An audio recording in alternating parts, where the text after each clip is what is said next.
All right, so I watched this live stream on, I believe it was Monday. And lo and behold, Skylar Fiction, yes, the big bad Skylar Fiction. Oh my God, that guy, yeah, that guy, was on Stephanie's channel. And lo and behold, for at least a half hour I watch it, they had peace. They played footsie for half an hour. They had a civilized, normal conversation about basically their political beliefs. Now, why is this interesting, Craig? Well, they started talking, it turns out both of them kind of on the same page ideologically when it comes to politics. Stephanie's not quite as liberal as Skylar, but she's liberal in some areas, so they started to find themselves in agreement, particularly on something like universal health care. Sounds lame, Craig. Well, you know, whatever. They're like, oh, I wish we could put medicine in the family. I wish we could give poor families medicine. Oh, so do I. You know, they were on the same page. The only reason it was noteworthy is this. I have made videos in the past, and I have talked specifically about evangelical dogmatic atheists, evangelical atheists in particular. And I've asked the question, why are they like this? It doesn't automatically follow from their stated position. Matter of fact, it is usually inconsistent with the stated position. The stated position of most atheists / agnostics, and I believe this includes Skylar, is, I just don't believe you, Craig. You show me some good evidence for your sky fairy, and maybe I will believe you. It's a dispassionate, just show me the facts, tends to present themselves as a neutral third-party position. I'm just interested in the facts, Craig. You show me some good evidence for your sky fairy, and maybe I'll consider joining up with your squad. Okay, fair enough. But it doesn't automatically follow then. Why would you give the flyingest fig about deconverting other people? Why would you be evangelical at all? That's your stated position. That's fine. I accept that. But that's not an emotionally forward-looking position. That's not like, that is totally inconsistent with the behavior of a huge chunk of the atheists out there in the public space. I swear to God. That's the only thing I was trying to point out. A lot of atheists struggled with this when I brought this up in the last, I don't know, I got atheists hand-wringing. How can you ascribe motivations to atheists? We're the sacrosanct minority, Craig. You can't do that with us. I don't know. Not really sure what the problem was. First of all, I never ascribed motivations. I asked why. It's about 30% of the atheists out there on Twitter and YouTube, and that's a low estimate, are really evangelical, dogmatic, in-your-face, aggressive atheists. Now, we just kind of take it for granted. That's how atheists gonna atheists, that's how they act. But it isn't an automatic thing. It doesn't actually make any sense. And when you ask them why, give me a reason why people have asked them. And the only reason I've ever heard offered, why do you care what I believe? Why are you trying to deconvert me? Why are you in my face trying to prove to me that there isn't a God? Prove to me that my religion is false? Prove to me that there's sky fairies? Let me prove to you that your book is fairy tales about sky fairies, Craig. Why are you in my face doing that? What do you care what I believe? The only answer you usually get is some sort of vaguely political answer. I wouldn't care if you guys weren't such right-wing crackpots, you know, trying to teach creationism in schools and get prayer in schools and stop gay marriage and things like that. Okay, fair enough. Except that isn't usually true. Because as I pointed out, it's true with some people, for example, Skylar Fiction, but it is not true with other people. For example, Aaron Robb, Pine Creek Doug. When Pine Creek Doug has a liberal Christian on his channel who has progressive values, I assume they're pretty much ideologically they are simpatico to him, doesn't change his playbook at all. Doesn't put down his sword, doesn't alter his behavior. And I use as my go-to example Skylar Fiction. Now, whatever you think about Skylar Fiction is false in any other area. The only reason I brought him up is because in this context, he was a good example, and here's the perfect example. So him and Stephanie are on a channel together. They find out that they start having a normal conversation between two people who agree about, you know, on the same page politically. And what does he do? He does exactly what I said he does. Puts his sword down. For at least the duration of for at least a half hour that I watched, all they did was play footsie for half an hour. You know, I love you, Stephanie. I love you too, Skylar. It's beautiful. It's beautiful to watch. I love you too, Skylar. I'm so glad we can have this conversation about, you know, universal health care. You know, they were on basically the same page. So they played footsie for half an hour. Sounds boring, Craig. Yeah, it's a little boring. I watched about a half an hour. That tells you all you need to know. You know, I was like, when are you guys going to start killing each other again? So, I don't know. Maybe they started fighting again.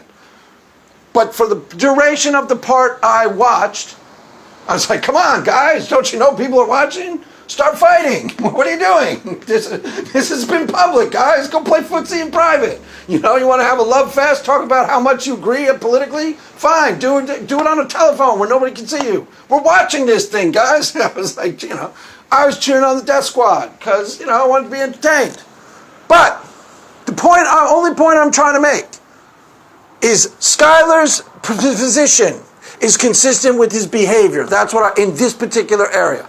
Whatever you think about him in any other context, in this particular area, I've heard him say, when asked, why do you care about what Christians believe? He said, if they weren't trying to, he gave that same sort of vaguely political answer.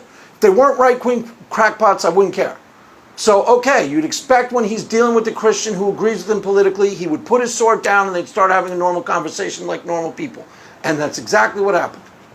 It's exactly what happened. So his position is consistent with his behavior. It's exactly what I was pointing out in that particular area. So they played footsie for half an hour. Now, I didn't watch the whole video, so maybe after I left, you know, Skylar said, by the way, the Old Testament, God kills babies in the Old Testament. And Stephanie was like, that's not true, Skylar. I mean, they started up again when I stopped watching. But for the part I watched, it was a normal conversation between two civilized adults. My point is, when would you ever see Aaron Ra having that type of conversation on YouTube with the Christian? I'll tell you exactly when. Never. Never. You never see him on Stephanie's channel having a normal conversation. Never. And Pine Creek Doug, it's a little deceptive because you won't really see him do it either.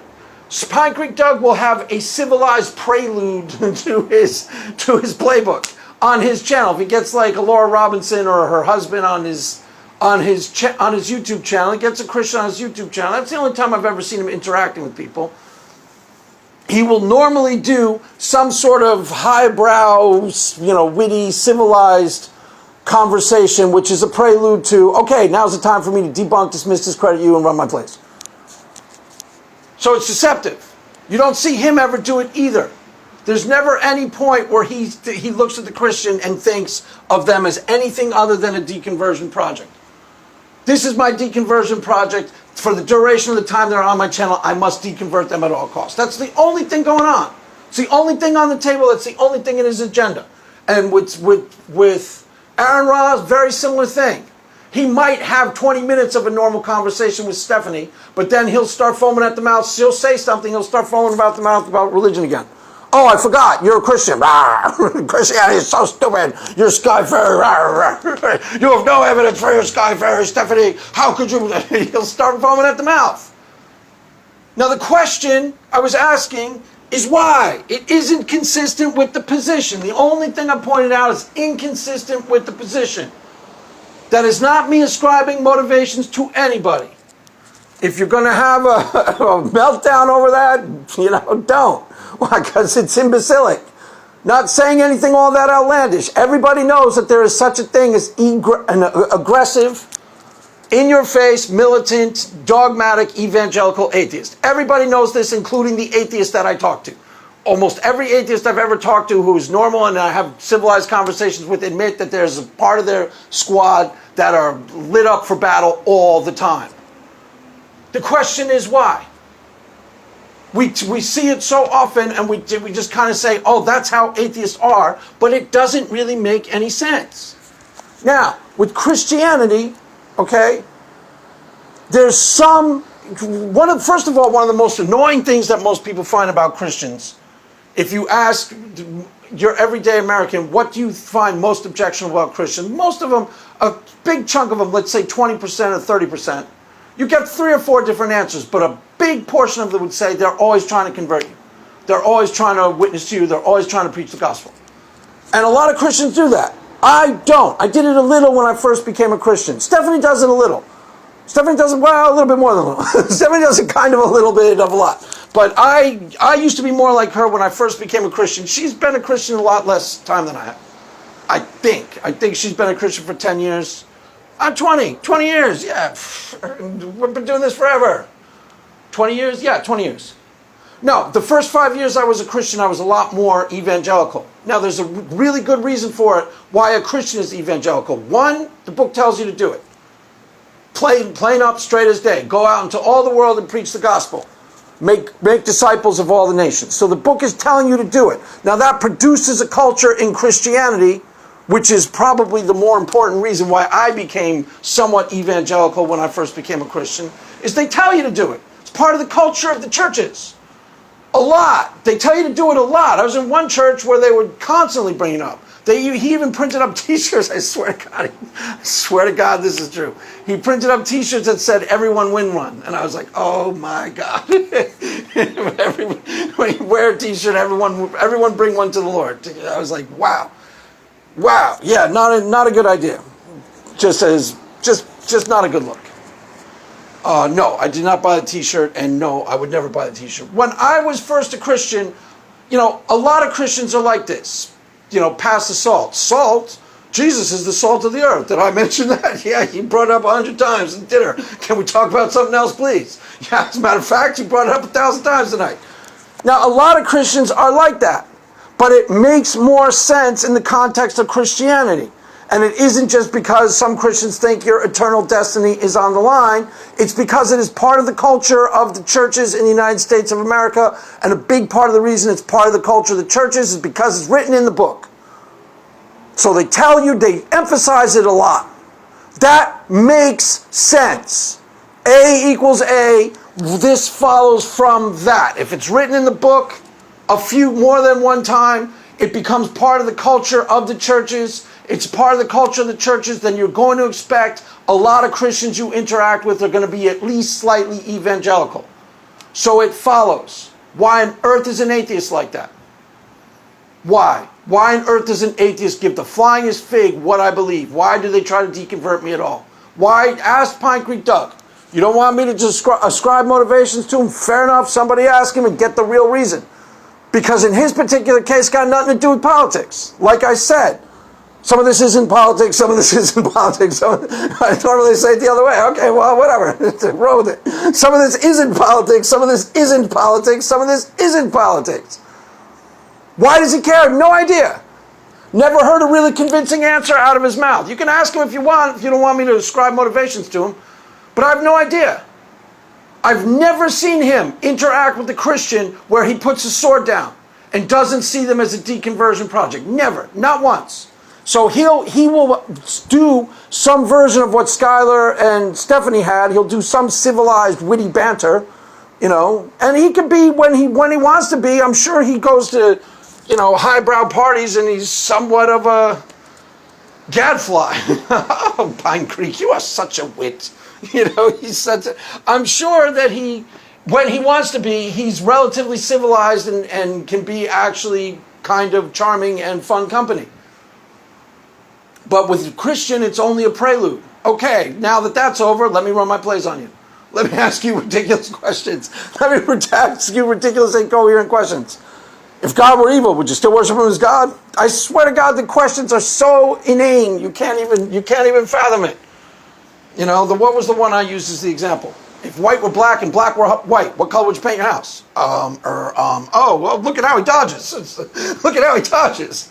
If you woke up tomorrow and found out that the God of the Bible was totally evil and all the things written in the Old Testament were evil, would you still worship him as God? It's a yes, no question, by the way. It is? Yeah, it is. I swear to God, that's the line of inquiry. I swear to God, that's the line of inquiry. Go watch the videos. With your eyes open this time, processing what's actually occurring in front of your face. See for what's really going on. Those are the questions. Or those could easily be the questions. They're very similar. If you woke up tomorrow and you found out the God of the Old Testament was evil and he really was killing babies, would you think twice about Christianity? That doesn't really. It's a yes/no question. It really is a yes/no. And your head explodes. Look at how he dodges. That's what they say in the chat. When that happens, I swear to God, go look at the chats when he asks those ridiculous questions. That's what they say. Look at, I've never seen a Christian answer this honestly. Because it's a ridiculous question. We can play that game too, If you woke up tomorrow and God said, I exist, would you still be an atheist? Would you still make an atheist video that night? Oh, it's a yes, no question. It's ridiculous. It's ridiculous. All right, anyways, I got sidetracked. What was I talking about? Skylar fiction and... So, there's consistency there with Skylar fiction. My only point in bringing him up. And he proved me right. He had this little love fest with Stephanie where they sat down, they played footsie for half an hour, talking about, how their heart bleeds for the suffering masses. I wish we could have a country where we could put food in the, it was a little weak, it was a little sounds weak and lukewarm, Greg. It was a little, it was fine. It wasn't quite your usual blood sport, but that's exactly the point I was trying to make. If the beliefs are going to match the stated agenda, then you would expect the actions to follow suit. So why is a Christian evangelical? Well, there's a perfectly logically consistent good reason for Christians to be somewhat evangelical, even Christians like myself who are less evangelical than others. Like I said, when I first became a Christian, I was a lot more like that. Worked at this one place down the road, since gone out of business, PC Greens. It was like a health food supermarket. And, every time somebody brought someone up, oh, you should come to my church. Oh, I'd do it a lot. And I was a little bit cooler about it than your average Christian, but really, honestly, not that much. You can't be. It's because you're being in someone's face. It's like you're a salesman, a car salesman or something. There's a reason for it. One, it's in the book. In that particular church that I've just recently become a member of, they talked about evangelizing people all the time. Some of the people had these testimonies that were just, oh my God. I didn't see them do this, but I know the people, and I'm pretty sure they did it, where they were like on a bus, and the guy felt like God was telling him to preach to everybody on the bus. I'm like, dude, I really don't think that was God, man. I really honestly don't. And he got up in the middle of the bus and started talking. I don't even know what he said. I don't want to know. I'm embarrassed to even be thinking about it. Another time, I'll give you the perfect example. There was the movie The Green Mile. Anyone remember that one? It was like a was it a Steven Spielberg movie? I think it had something to do with him.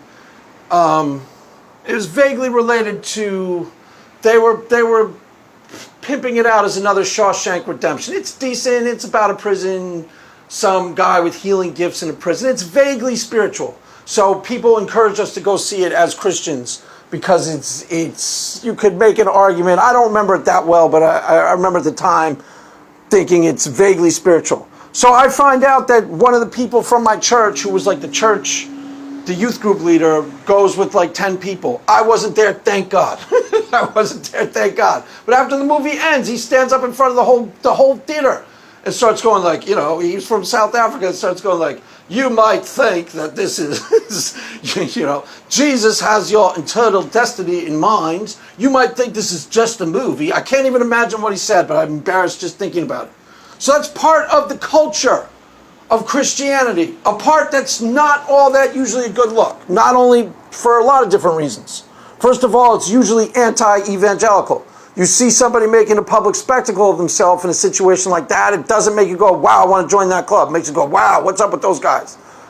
Christians do that a lot in ways that actually undercut. That used to happen to me a lot. I worked at, there's one of the other jobs I had was a Radio Shack right down the road. Yeah, Radio Shack, Taco Bell Technology. Really funny place to work. And people from my church would come in from the church that I went to, and I would go to the back. For the first year, I'd be psyched to see them. Then I realized they're going to embarrass me, and I'd go to the back. And I'd wait till they leave. Because I'd actually be working on the people there to try and, plant seeds with them. But I'd be doing it skillfully, and the people come in from my church and make me look like an idiot. Make me look like a total idiot. So I go to the back. I go, that guy's from my church is going to embarrass me. He's going to say something, say something that you just don't say in public. Oh, the glory the last night. The glory was just outrageous. Make me look like, then they start looking at me like, are you as weird as him? And I'm like, yeah, kind of. Christians don't do that a lot. It's part of the culture of Christianity. There's a reason why it's part of the culture of Christianity. Yeah, I swear to God. That's one story. The worst one was, one of the Super Bowl Sundays, the girl right down one of the people from my church was, my wife was friends with this woman too. I don't remember her name, but she worked at a pet store. And she was a big member of our church. And unfortunately, this happens a lot too. She had a reputation with the people I worked with as being really nasty to them. You know, go figure. That happens a lot. That's why I started avoiding church people. Why? Because a lot of times they'd be really aggressive and obnoxious. And like, doesn't he go to your church? And I'd be like, yeah, you know, hide my head in shame. Yeah, I hate to admit he does, but he does. You know, Christians will do things. She had a reputation with these particular people I worked with as being really obnoxious and aggressive. Because she'd come in and be obnoxious and aggressive. Because she could be.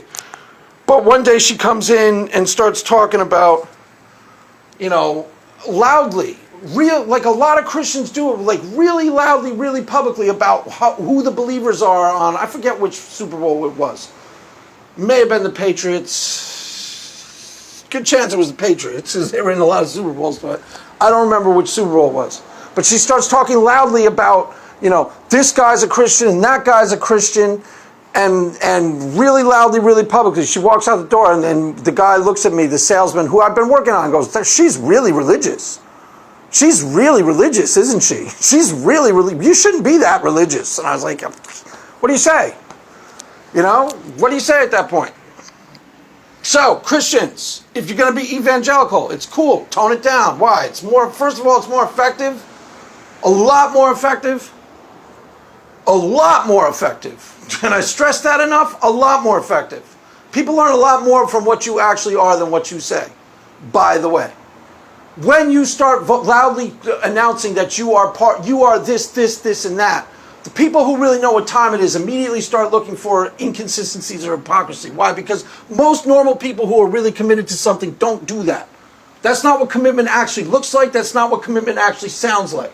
So if you're making a public spectacle about how on fire you are for Christianity, there's something a little bit off. You're either trying to convince other people and yourself that you're more on fire than you are, which is a normal tell. It's what I accuse atheists of all the time. If you're loudly announcing how little you believe in God all the time, guess what? You're probably a lot less confident in the position than you think you are. Well, it works the same way. If you're loudly announcing how on fire for God you are, then I would say almost 100% certain that I would not be impressed with your commitment at all were I to hang out with you on a regular basis. Why? Because that's not what commitment looks like. That is not what commitment sounds like. It's not. Really, truly committed people underplay how committed they are. Why? Because they're self-conscious about it. They recognize that it's a little bit out there. That's why I'd run in the back and hide whenever my church people came in. You know? So I'd run in the back and hide. Why? Because they'd say things to make me look like an idiot. And I knew they were going to do it. And I was actually really trying to accomplish something at that place with those people. And they would undo all the good work that I was actually really trying to do. There you go. That's what commitment really looks like. That's what commitment really sounds like. You're actually trying to do something. You don't want to make a public spectacle about it. Why? Because it undercuts your actual position, undercuts your progress. Anyways, didn't mean to go down that little aside. It's the truth, though. It's the truth, though, you know. It's the truth, though, Christians. If you're one of those people, tone it down. Tone it down. One, because it's more effective. You're making a public spectacle of yourself. It's more effective to not do that. And two, it's usually a tell that I would say, to turn up your actual internal commitment meter a lot higher. Why? Because then you won't be inclined to do that at all. Just a word to the wise. Take it or leave it. Now, why does Pine Creek Doug care? That's the real question. Why does an evangelical atheist care? How you'd expect them to act? Have you ever seen polytheists? The polytheist position when it comes to Christianity is very somewhat similar. We think Christians are a little bit too evangelical, a little bit obnoxious about, like, you know, right-wing this and that or whatever. So you'd expect atheists to act the way polytheists act. Have you seen videos of polytheists? They don't go around trying to convert people to polytheism. Not a lot. I mean, if they do it a little, but not aggressively. That's how you would expect atheists to act if the behavior was consistent with the actual stated position. I just don't believe you, Craig. Just show me the evidence and I will sign up for your Sky Fair if you provide sufficient evidence. That's the usual stated position of the atheist. That is inconsistent with evangelizing, as I was trying to point out with my little side speech on evangelizing in the Christian community. The reason why it's so prominent in the Christian community is, A, it's part of the culture, and the reason it's part of the culture is that it is spoken of in the actual book. We are told to do it. So it's somewhat normal that it should become part of the culture. Maybe not to the degree it is. Now, maybe atheists are operating... See, it doesn't make any sense. If you're going to be an atheist and you deconvert, think about this. If you're an atheist and you recently deconverted from fundamentalists, probably one of the main reasons you deconverted is you thought these people are too ideological, too rigid, too dogmatic. So why on earth would you adopt the most toxic behavior of the place you just deconverted from? Why would you do that? Doesn't follow. Doesn't make sense. It's not behavior consistent with itself. It's not. You know, it's not. It's really not. Why would you do that? Why are they evangelical at all? What do they care? And like I said, the only answer you get are these vaguely sort of political answers. Okay, fair enough. If that's the real answer, then you'd expect to see what you see with Skylar fiction. When he is dealing with a Christian who agrees with him politically, his sword goes down and they have a normal conversation about how much they agree politically. Why? That behavior is consistent with the stated position. So it's in that particular context, the behavior follows the position. It's normal, it matches up, corresponds to reality, corresponds to what's being stated. And that's why I brought up this love fest he had with Stephanie. Just a love fest, like I said, playing touchy-feely with each other for half an hour. Yeah, I didn't say it was the most exciting YouTube video ever produced. I said there was touchy-feely. All right, I got to wrap this up. I'll go back into this again. I bring this up a lot. You know, this is one type of video I make that atheists aren't particularly too happy with. I'm not sure why. You know, not every atheist out there is a Mr. Let me deconvert you atheist. Let's call him that. Mr. Let me deconvert you atheist. Let me try to deconvert you atheist. Pass the salt. Oh, did you know God doesn't exist? I swear to God. They're very similar to the evangelical Christian. And that's one of the behaviors they probably found most objectionable about the evangelical Christian. Correct? Correct. Ask them. You don't want me to ask you? Okay.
Right? I'm not talking Chinese. You understand. You might not be a let me deconvert you atheist, but you know some of your friends are. You go out with your friends. You start talking. Do they embarrass you? Do you start talking and, the guy mentions, oh, I went to church yesterday, and your friend goes, why would you do that? Oh, the Sky Fairy. Oh, do you read that book of fairy tales? Do you have an atheist friend who does that? Because some of them do that. Does it embarrass you? Well, should. To embarrass me that's why I brought up my stories. Make this personal. Embarrass me when Christians start overdoing it with Christianity. Embarrass me whole hog. Completely embarrassed me. Like I said, I was telling the truth. When people from my church came into the place where I worked, a lot of times I would go to the back unless I knew I could trust them to be somewhat normal. A lot of times I go hide in the back. Oh, I'd be like, hey, what's up? How are you? And I go pretend to do something. I got to go in the back room and, I don't know, fix the faucet. There's a faucet back there. Did I say faucet? I meant fix the widget on the fan. What widget on the fan? Oh, I forget. I'll see you in a bit. I swear to God, that's how it went down. All right, I'll wrap it up. I'm having fun, but I'll wrap it up. Having fun, kids. All right, 30 minutes, yeah. So, there you have it. Somebody tell me. Somebody give me the real answer. And if you give me the real answer, I will believe you. But I'm not exactly sure why they do it and why they care. So, there you have it, kids. That is all for now. Mass is ended. Go in peace. Amen.